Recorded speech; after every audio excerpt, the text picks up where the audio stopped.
வணக்கம். பிராம்ப்லி நியூஸ் தமிழுக்காக கார்த்திக். அதிமுகவினுடைய பொதுச் செயலாளர் எடப்பாடி பழனிசாமி தமிழகம் எங்கும் சுற்றுப்பயணம் மேற்கொண்டு வர்றாரு. தேர்தலுக்காக பல்வேறு தொகுதிகளில் சுற்றுப்பயணம் மேற்கொள்றாரு. பல்வேறு கூட்டங்கள், மிக எக்கச்சக்க கூட்டங்கள் வருது அப்படின்றத நம்ம தகவல் நம்ம பல வீடியோல காணொலியில பாக்குறோம்.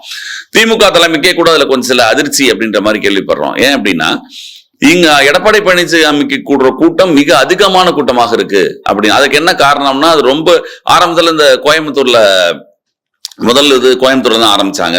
கோயம்புத்தூர்ல கூட்டம் கொஞ்சம் குறைவாக இருந்தது அப்படின்னு சொன்னதுனால மிக கடுமையான உத்தரவு தலைமையிலிருந்து வந்ததாகவும், ஒவ்வொரு மாவட்ட செயலரும் கண்டிப்பாக கூட்டத்தை கூட்ட வேண்டும் அப்படின்னு தகவல் இருந்ததாக, அதனால எல்லா இடங்களிலும் மக்கள் கூட்டம் அதிகமாக இருக்கு, தொண்டர்கள் கூட்டம் அதிகமாக இருக்கு.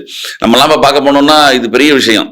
ஏன்னா ஒரு பெரிய ஒரு கவர்ச்சி இல்லாத ஒருத்தர், அதாவது ஒரு சினிமா கவர்ச்சி இல்லாத ஒருத்தருக்கு ஒரு கூட்டம் சேருது அப்படிங்கிறது ஒரு பெரிய விஷயம். அதுவே திமுக தலைமை கொஞ்சம் அதிர்ச்சியாக கூட இருந்திருக்கலாம். ஆனா எடப்பாடி பழனிசாமியை பொறுத்த வரைக்கும் ஒவ்வொரு இடத்துலையும் அவரது ஒவ்வொரு ஊருடைய பிரச்சனைகளை எடுத்து பேசுறாரு. நேரடியாக திமுகவை தாக்குறாரு, நேரடியாக வாரிசு அரசியல்னு சொல்றாரு. அதுக்கு நிறைய ஆதரவுலாம் நிறைய இருக்குன்ற மாதிரி தகவல்கள்லாம் கேள்விப்படுறோம். ஆனா இது போன்ற ஒரு முக்கியமான கூட்டங்கள்ல ஒரு சில அசம்பாவிதங்களும் நடக்குது. என்னன்னு பார்த்தீங்கன்னா, ஆம்புலன்ஸ் சம்பந்தமா எல்லாருக்கும் தெரியும். ஒரு 4-5 நாட்களுக்கு முன்னாடி கூட அவருடைய கூட்டத்தில் ஒரு ஆம்புலன்ஸ் வந்தது. அதற்கு அவரே ஒரு எதிர்வினையாற்றினாரு. இனிமேல் ஆம்புலன்ஸ் இந்த மாதிரி கூட்டத்தில் வந்தா ஆம்புலன்ஸ் ஓட்டுநரே அந்த ஆம்புலன்ஸில் போக வேண்டியிருக்கும் அப்படின்னு. இது ஒரு எதிர்கட்சி தலைவருக்கும் தமிழகத்தில் பிரதான ஒரு கட்சியோட பொதுச் செயலாளருக்கும் இது அழகல்ல அப்படின்னு தொடர்ந்து விமர்சகர்கள் சொல்றாங்க. ஏன் அப்படின்னா, அதாவது அவர் என்ன சொல்ல வர்றாருன்னா, நோயாளிகள் இல்லாமல் கூட்டத்துல ஆம்புலன்ஸ் வர்றதுக்கு என்ன காரணம்னா, இந்த கூட்டத்தை கலைப்பதற்கான ஏற்பாடு அப்படின்ற மாதிரி அவருடைய கருத்து சொல்றாரு. ஒருவேளை ஒரு நோயாளியை கூப்பிட போடுறதுக்கு அந்த ஆம்புலன்ஸ் சிங்கிளா தானே போக முடியும். நீ ஒரு ஆஸ்பத்திரிக்கு ஆம்புலன்ஸ் போகுது, இந்த வழியா போகுது அப்படின்னா, நோயாளி இந்த கூட்டத்தை தாண்டி இருக்காரு, நோயாளி இருக்காரு, கூட்டத்துக்கு முன்னால ஆம்புலன்ஸ் இருக்காரு, ஆம்புலன்ஸ் அந்த கூட்டத்தை தாண்டி போகணும். நோயாளியை கூப்பிட போகும்போது எப்படி வேணா தானே போனோம் அப்படின்ற ஒரு கான்செப்டே யாருக்கும் புரிய மாட்டேங்குது. அவருக்கும் புரியல போல, யாரும் சரியா சொல்லலன்றது பல பேருக்கு அதிருப்தி. அவர் அந்த மாதிரி சொல்லியிருக்க கூடாதுன்ற கருத்து வேறு வருது. ஆம்புலன்ஸ் டிரைவர்கள்லாம் ரொம்ப வருத்தப்பட்டாங்க.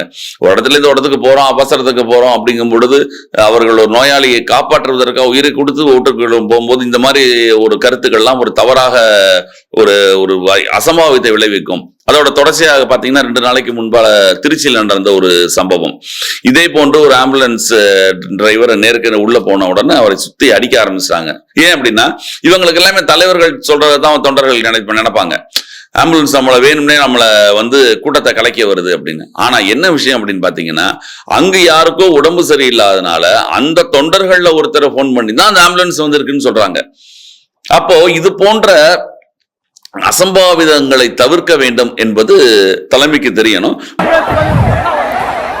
ஆள் இருக்கு தெரியும், நிறுத்தி பார்க்க சொல்லுங்க.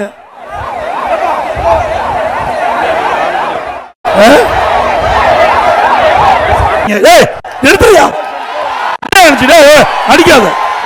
ஒவ்வொரு முறையும் ஆள் இல்லாத ஆம்புலன்ஸ் ஈக்கிட்டு தம்பி கம்முன்று போங்க. நம்பரை குறிச்சு வச்சுங்க, நம்பர் குறிச்சுக்கீங்க, நம்பர் குறிச்சு போலீஸ் ஸ்டேஷன் கம்ப்ளைண்ட் கொடுங்க. நான் ஆரம்பத்திலிருந்து இது கிட்டத்தட்ட ஒரு 30 கூட்டத்தில் பார்த்துருக்கிறேன். இதே மாதிரி ஆம்புலன்ஸ் கூட்டத்துக்குள்ள விடுறது. ஆக இந்த அரசுக்கு எச்சரிக்கையா விடுறோம். அடுத்த இருக்க ஆம்புலன்ஸ் வந்தா ஆம்புலன்ஸ் பேஷண்ட் ஏத்திட்டு போற மாதிரி தான் இருக்கும். வெறும் வண்டி ஆம்புலன்ஸ் வந்தா அது யார் ஓட்டிட்டு வராங்களோ அவர் பேஷண்டா மாதிரி ஹாஸ்பிட்டலுக்கு போக வேண்டிய நிலைமை ஆயிடும். முதல்ல எடப்பாடி பழனிசாமி அவர்கள் இது புரிந்துக்கணும். மக்கள் கூட்டம் அணியணியா உங்களுக்கு சேருது. இது வாக்கா மாறாதாங்கிறதெல்லாம் அடுத்தது. ஆனா கூட்டம் சேருவது அப்படிங்கிறது உண்மைதான். முக்கிய பிரச்சனைகளை அவர் பேசுறாருங்கிறது உண்மைதான். இது வாக்கா மாறுமான்னு நம்ம பொறுத்து தான் பார்க்கணும். இதோட தொடர்ச்சியா பார்க்க போனோம்னா, எடப்பாடி பழனிசாமிக்கு உள்ள ஆதரவு கொஞ்சம் கொஞ்சமாக கூட்டணி கட்சிகளிடையே அதிகரிக்குது அப்படின்ற மாதிரி செய்திகள் வருது.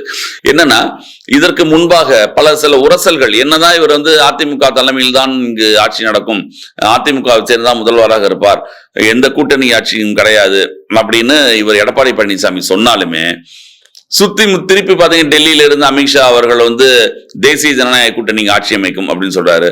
இங்க அண்ணாமலை சொன்னாரு, இங்க தேசிய ஜனநாயக கூட்டணி தான் ஆட்சி அமைக்கும் அப்படின்னு அண்ணாமலை சொன்னாரு. இது போன்ற பல்வேறு முரண்கள் இருந்ததுனால அதிமுகவும் அதிமுகவை சேர்ந்த தொண்டர்களும் பாரதிய ஜனதா கட்சியை சேர்ந்த தொண்டர்களும் இணைந்து வேலை செய்வார்களா அப்படிங்கிறதே ஒரு மிகப்பெரிய ஒரு கேள்விக்குறியாக இருந்தது. ஏன்னா அண்ணாமலையோட கருத்துக்கள் அப்பப்ப அதிமுக தலைமை சீண்டுவதாக இருந்தது. இதற்கு முன்பாக பாத்தீங்கன்னா அண்ணாமலை அவர்களுடைய பதவி போனதுக்கு காரணமே எடப்பாடி பழனிசாமி தான் அப்படின்ற மாதிரி கருத்துக்கள் இருந்து. ஏன் அப்படின்னா அதிமுக பிஜேபி கூட்டணி வரணும் அப்படின்னா அண்ணாமலை அவர்கள் இருக்கிற வரைக்கும் எங்களால் ஒத்துழைக்க முடியாது, சேர்ந்து வேலை பார்க்க முடியாது. அண்ணாமலை நீங்க நீக்கினா தான் அதிமுக கூட்டணி பிஜேபி கூட்டணி ஏற்படும் அப்படின்னு வலியுறுத்தியாகவும் அதன் காரணமாகவே அண்ணாமலை அவர்கள் நீக்கப்பட்டு நயினார் நாகேந்திரன் அவர்கள் கொண்டு வரப்பட்டதாகவும், ஏன்னா நயினார் நாகேந்திரன் ஏற்கனவே அதிமுக இருந்தவர், அதிமுக தலைவர்களோடு நல்ல ஒரு பழக்கத்தில் இருக்கிறார் அப்படிங்கும்போது அவரை கொண்டு வந்தா இரு தொண்டர்களும் இணக்கமாக வேலை பார்ப்பாங்க அப்படின்னு பிளான் பண்ணி தான் டெல்லியில இருந்து தலைமை முடிவெடுத்து இங்கு நயினார் நாகேந்திரன் அவரை தலைவராக்கியது. ஆனாலும் தொடர்ந்து சில முரண்கள் வந்தது. அதிமுக கூட்டணிக்கும் இவங்களுக்கும் வானதி சீனிவாசன், தமிழிசை எல்லாருக்குமே அதிமுக பிஜேபி கூட்டணி ஏற்படணும் அப்படிங்கிற ஒரு ஆசை இருந்தது. ஆனா அண்ணாமலை அவர்களுக்கு தனியாக நிற்க வேண்டும், என்ன தமிழகத்தில் பிஜேபியை வளர்க்க வேண்டும் அப்படிங்கிறது அவருடைய ஆசை. அதற்காக அவர் தனியாக தான் நிக்கணும்னு நினைச்சாரு. ஆனால் மத்தியில் இருக்கக்கூடிய டெல்லியில் இருக்கக்கூடியவர்கள் அவர்கள் இங்க இருக்கக்கூடிய எண்ணிக்கையை தான் எதிர்பார்ப்பாங்கிறது இயற்கை. காங்கிரஸாக இருந்தாலும் சரி, பிஜேபியா இருந்தாலும் சரி, தேசிய கட்சிகளுக்கு இங்கு இருக்கக்கூடிய எண்ணிக்கை தான், இங்க சீட்டோட எண்ணிக்கை தான் முக்கியமே தவிர அவர்கள் தனியாக நின்று அவர்கள் ஜெயிப்பதற்கான காலங்கள் இன்னும் அதிகமாகும்னு அவங்களுக்கு தெரியும். அதுலயும் காங்கிரஸ் எல்லாம் பாத்தீங்கன்னா இங்க ஆண்ட கட்சியே இப்போ குறைவாக இருப்பதற்கு காரணம் திராவிட கட்சிகளின் பின்னால சென்றதுதான். அதனால அண்ணாமலை யோசிச்சிருக்கலாம், மீண்டும் நம்ம இந்த தவறு செய்யக்கூடாது, தமிழகத்தை பொறுத்த வரைக்கும் பிஜேபியை வளர்க்க வேண்டும் என்றால் தனியாக நின்றுதான் வளர்க்க வேண்டும், அதனுடைய கொள்கைகளை சொல்லிதான் வளர்க்க வேண்டும். அண்ணாமலை நினைத்தது தவறு கிடையாது. ஆனால் அதே போன்று டெல்லியில் இருக்க தலைவர் நினைப்பாங்கன்னு நம்ம சொல்ல முடியாது. அதனால 2 உரசல் இருந்த மாதிரி இருந்தது. ஆனா இப்போது பார்க்க போனீங்கன்னா 2 நாட்களுக்கு முன்பு நடந்த ஒரு பொதுக்கூட்டத்தில் மிக மிக ஆணித்தரமாக அண்ணாமலை பேசியிருக்காரு. இபிஎஸ் அவர்களை முதல்வராக்க வேண்டியது நமது கட்டாயம், 8 மாதங்கள் நம்ம கடுமையாக உழைத்து இபிஎஸ் அவர்களை நாம் முதல்வராக்க வேண்டும் அப்படின்னு சொல்லியிருக்காரு. அண்ணாமலையோட கருத்து மாறியது எல்லாருக்கும் மிகப்பெரிய ஆச்சரியம். அது எந்த வித அழுத்தத்துல அப்படின்னு நமக்கு தெரியல. ஒருவேளை இந்த கூட்டணி தொடர்ந்து நடக்கும்போது நம்மளால் சிறு பிரச்சனைகள் வந்துடக்கூடாது அப்படிங்கிறதுக்காக மாறி இருக்கலாம் அவருடைய கருத்து. நயினார் நாகேந்திரன் குறிப்பிட்டு சொல்லிட்டாரு, இங்கு அதிமுக தான் தலைமை இருக்கும், அதிமுகவை சேர்ந்த எடப்பாடி பழனிசாமி தான் முதல்வர் வேட்பாளர் அப்படின்னு அவரும் ஆணித்தரமா சொல்றாரு. அப்போ அதிமுகவுக்கும் பிஜேபிக்கும் உள்ள கூட்டணியில இருக்கிற சிறு சிறு உரசல்கள் இப்பொழுது சரி தீர்க்கப்பட்டது அப்படின்ற மாதிரி தான் நமக்கு தெரியுது பார்க்கும் பொழுது. ஏன் அப்படின்னா 2 அதாவது தலைவர்கள் இணைந்தரலாம், ஆனா தொண்டர்கள் இணைந்து வேலை பார்க்கறது தான் பெரிய கடினம். தொண்டர்கள் இணைந்து வேலை பார்க்கல அப்படின்னா நீங்க வெறும் தலைவர்களை மட்டும் வச்சு தலைவரோட பிரச்சாரத்தை மட்டும் வச்சுமே ஒரு கட்சி ஜெயிப்பது அப்படிங்கிறது முடியாதுன்ற நமக்கு பல தடவை பார்த்திருக்கோம், நமக்கே தெரியும். அடிப்படையில் தொண்டர்கள் இணைந்து வேலை பார்க்கணும். அது கூட்டணி அப்படிங்கிறத பொறுத்த அளவுக்கும் 2 தலைவர்களும் 2 தொண்டர்களும் இணைந்து வேலை பார்க்கணும், அமைப்பு ரீதியாக வேலை பார்க்கணும், பூத் கமிட்டில இருந்து ஏகப்பட்ட விஷயங்கள் இருக்கு. அவங்க வேலை பார்க்கணும் அப்படின்னா அவங்களுக்கு நல்ல நல்லுறவு வேணும். இப்ப நீங்க திமுக கூட்டணியை பார்க்க போனீங்கன்னா திராவிட முன்னேற்ற கழகம், காங்கிரஸ், விடுதலை சிறுத்தைகள் அனைத்துமே இணக்கமாக வேலை பார்க்கக்கூடியவங்க. முஸ்லீம் லீக்காக இருந்தாலும் சரி, மனிதநேய மக்கள் கட்சி அவர்கள் அனைவருமே மிக தொண்டர்கள் எப்படி தலைவர்கள் இருக்காங்களோ அதுபோல் தொண்டர்கள் இணைந்து வேலை பார்க்கக்கூடியவர்கள். ஏன்னா அது இயற்கையான கூட்டணின்னு பார்க்கப்படுது. அது போன்ற இங்கு அதிமுகவுக்கும் பிஜேபிக்கும் வெற்றி வேண்டும் என்றால் 2 தொண்டர்களும் இணைந்து வேலை பார்க்க வேண்டும். அதை அண்ணாமலை அவர்களும் நயினார் நாகேந்திரனும் முழுமையாக புரிந்து விட்டார்கள் அப்படின்னே சொல்லலாம். அதுக்கான முற்றுப்புள்ளியும் வச்சுட்டாங்க. அதனால அநேகமாக இன்னும் வரும் காலங்களில் அண்ணாமலை மிக மிக கடுமையாக ஆதரவு அளிக்கக்கூட வாய்ப்புகள் இருக்கு. ஏன்னா அவர் சில விஷயங்கள் யோசிச்சிருக்கலாம், டெல்லி அவர்கிட்ட சொல்லியிருக்கலாம், டெல்லியில கூப்பிட்டு அவர் மத்தியஸ்தம் செய்திருக்கலாம்ன்ற தகவல் வருது. ஆனாலும் பொதுவாக இந்த கூட்டணி தொடர்ந்து இருக்க வேண்டும், இந்த கூட்டணி வெற்றி பெறதுக்கு வாய்ப்பு இருக்க வேண்டும் என்றால் இது போன்ற உரசல்கள் இல்லாமல் இருந்தால் சரி என்பதை இரு தலைமையும் உணர்ந்து விட்டது அப்படிங்கறத நம்ம பார்க்கிறோம் நினைக்கிறோம். வரட்டும், தேர்தல் வரட்டும் பார்ப்போம். அதாவது அதுக்காக இவங்க கூட்டணி நம்ம ஜெயிச்சிருவாங்க அப்படின்னு நம்ம யாரும் சொல்லல.